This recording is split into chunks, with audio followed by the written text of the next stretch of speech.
Not been a great time, has it, of late recently, for of course the former royal known as Meghan, Duchess of Sussex. And it looks like things are about to get a little bit more, well, shall we say, heated.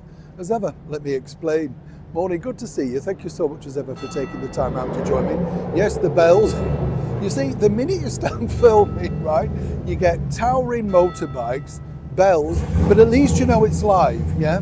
This is the thing. People say, where are you, Neil? Well, I'm in this beautiful court area just in the heart of London, off Piccadilly. It's a really nice area, actually, if you want to come and have like your sandwich or a cup of tea or something like that. Yeah, you know what I mean? By the way, I've just found a flask at Fortnum and Mason's. I know. Well, I won't say the price. I nearly had to have a sit down. Do you know what I mean? But at least they sell them. Yes, it's very nice. Good idea, isn't it? Yeah. I'll just leave it there.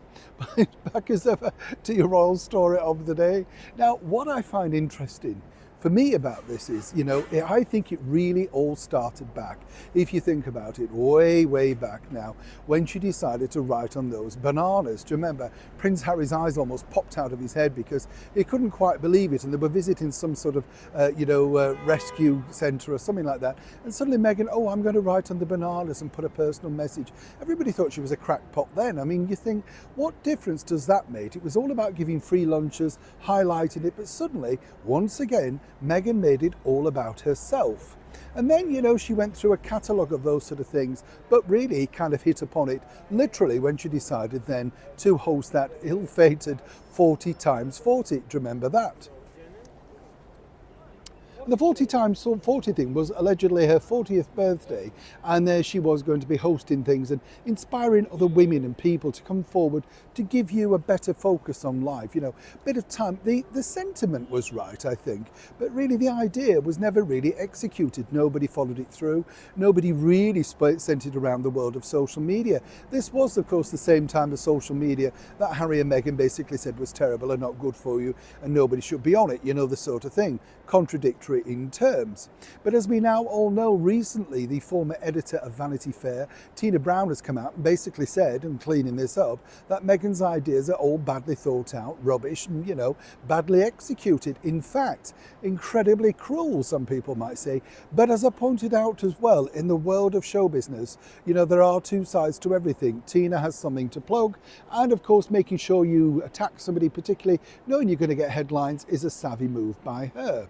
But now it gets worse, in fact, because now TV companies over here in the United Kingdom are beavering away, working on and going through every single idea that Meghan and Harry have launched, and as to why it was a success or not a success. Now, some people might say, of course, well, let's not forget they got all the money from Spotify.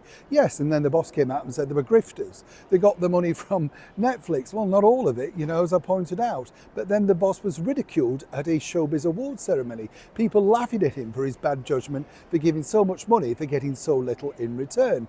The list goes on and on, the jams, whatever. It just seemingly doesn't work. Harry's Heart of Invictus. You just could go on forever. Well, now the TV company are basically getting together people who've worked on those projects or been, former employees, and getting them to talk on camera about why they thought it didn't work and who really was the catalyst behind their disaster. Now, I think whichever way you look at it, it's all been brought on by themselves, in my opinion. Things could have gone totally differently, but they decided that they knew, having run a small website called The Tig, which never made any profit, and of course been seventh down the casket of suits, that Meghan, apparently according to Harry, was brilliant as a businesswoman. No proof, but now the true proof is this, that every idea she's had has seemingly, failed to take off. Will Harry finally see the light once he sees these two documentaries? Or indeed, are people just, as some people might suggest, being rather unkind at a woman who's desperately trying to make a way in business? I'd love to know what you think to this particular story, as ever, in the comments below. Neil Shawn, Piccadilly, London.